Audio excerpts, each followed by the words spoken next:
ก่อนลาแล้วนะน้องวันนี้เป็นวันเนื้อทองแต่งดองเข้าห้องหอ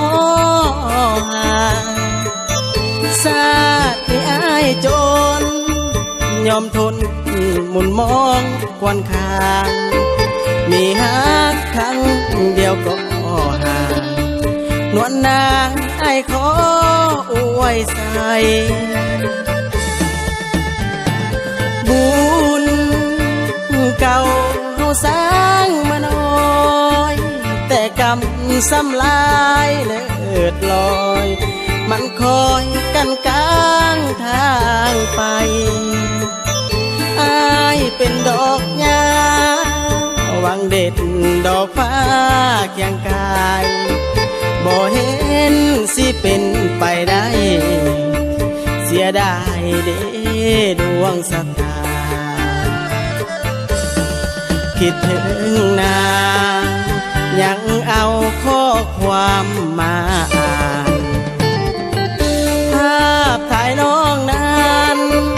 ยังยิ้มอยู่ทุกเวลาดึกดื่นค่อนคืนยืนส่องเดือนดาวหน้าผาหัวใจอ้ายมันข้ามมา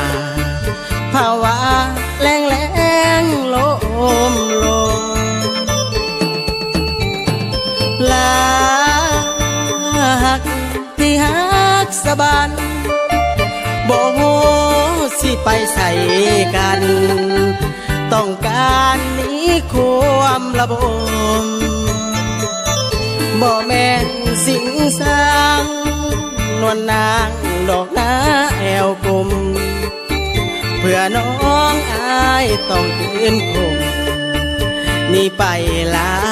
ทมเดียวดาย